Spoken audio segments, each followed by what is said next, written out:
Hello, fellow peasants. Today I'll be reviewing Dario Argento's The Cat O' Nine Tails.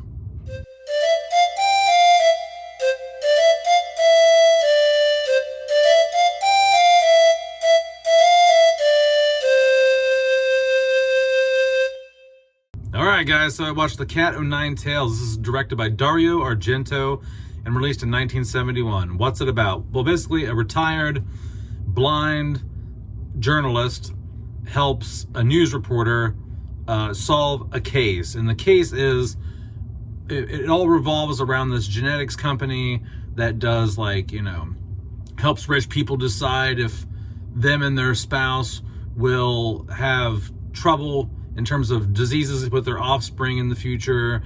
They do testing to see if you're infertile or not.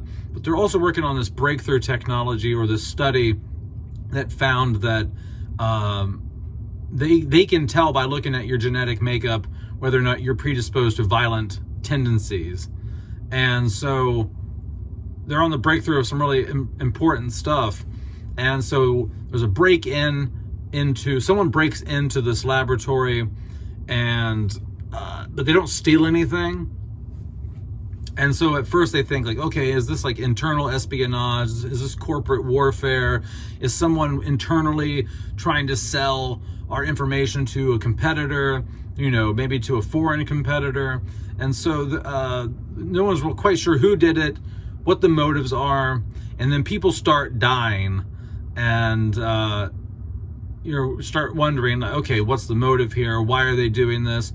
And so the reporter and the retired journalist are working together in tandem to help the company figure out what exactly is going on there. And so what do I like? What do I not like? I'm not going to spoil anything in this. This is going to be a pretty basic review because this is a whodunit. This is not a horror film or something, really.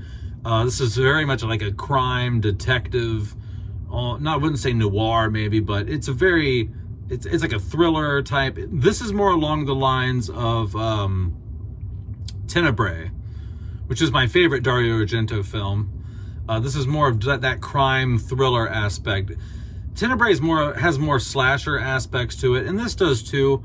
But this is far more subdued and less graphic than Tenebrae. This is much less of a horror film than any of the other Argento. This is now my fifth Argento film, and this is by far the least horror film he's done that I've seen so far.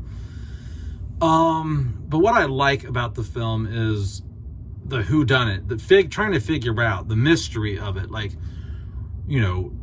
Is it someone inside the company, outside the company? What is the motive of the person? So the whodunit aspect is great here, and they do a great job of. There's a lot of red herrings here. You think it's one person, then it's not. You think it's another person, then it's not. Those people end up getting killed, and you're just like, oh my god, okay, I was for sure it was them. There was one person I thought it was the whole movie. I'm not going to say who I thought it was. And I ended up being wrong. I don't know why I thought it was going to be them, but I was wrong. And I was wrong the whole movie. Never would have guessed who it was. I would not have guessed who it was.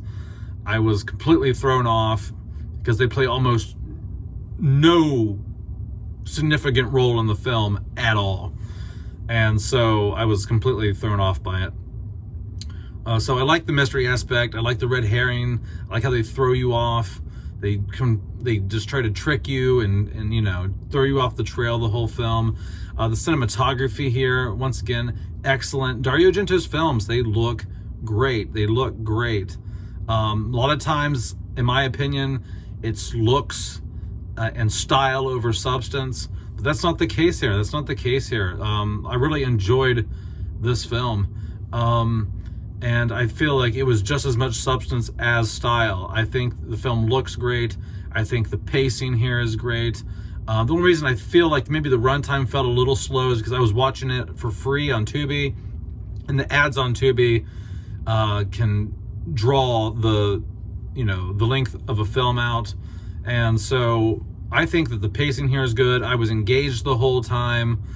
The whole movie, I was just not to repeat myself, but I wasn't bored. I was constantly wondering, okay, like, who is it? Who's doing it? I was just constantly entertained here.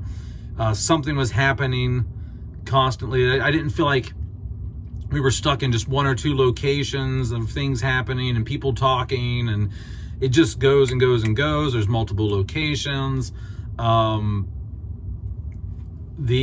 dubbing over in this is one of the best ones I've seen. Like, I just watched Inferno last week, I think, and the dubbing over was great in that too. Some of these are getting, like, there's been a couple Argento films where you can tell where they're like dubbing over, because they'll be like, I'm going to the office. And it's like, oh, like, clearly that this isn't lining up. But Inferno did a great job, and this did a great job with the dubbing over. I love the Italian aesthetics of his films. Like, I just love the look, the 70s-ness of... Not all of his films are shot in the 70s.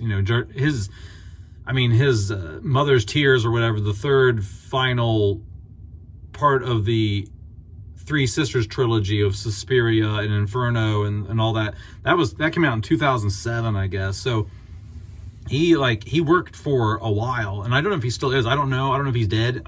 I don't know much about the guy, but he's had an expansive career. But I really dig his 70s stuff. Okay.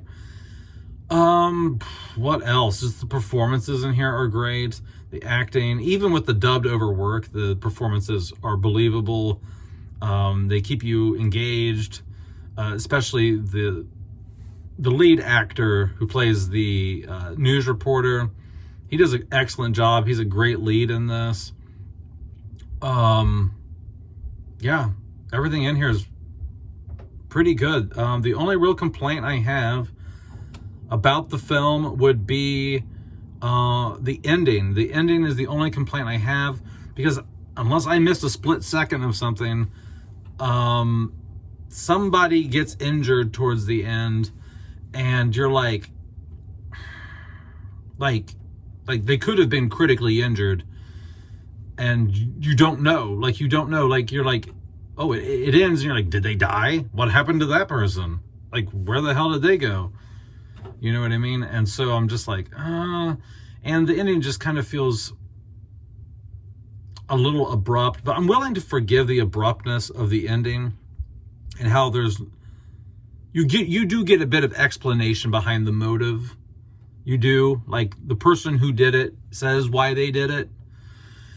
But I just wanted a little bit more towards the end, and I wanted to know if the person who got injured at the end died or not. I'm guessing because they didn't show them again, unless I missed, like I said, a quick brief second of them showing them. I'm assuming they died, sacrificing their life to save somebody else. But I don't know.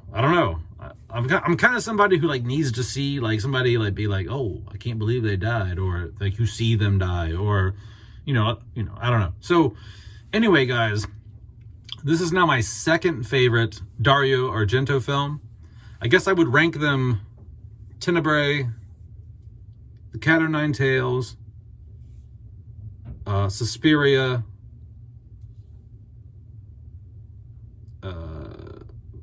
Phenomena, and then Inferno.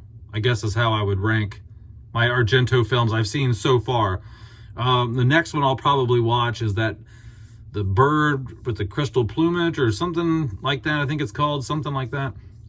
But all in all, I really like this, guys. I'm actually going to I'm going to put this in my buy list. I'm going to get on Arrow. Arrow has done a 4K for this. This was a little rough looking. I think this is like the DVD version they've got, or something, on Tubi. The Tubi version just looks horrible. Which goes to show just how good this movie is shot, because for how shitty the resolution is and all that on this, like, it still looks like impressive. But I'm going to buy this on 4K. This is worth adding to the collection. of my Dario Argento films that I own. And yeah, I like it. I like it a lot. I think it's fantastic. So anyway, guys, let me know down in the comments below what you think about Dario Argento's The Cat O' Nine Tails. Have a good one, peasants. Peace out. Bye-bye.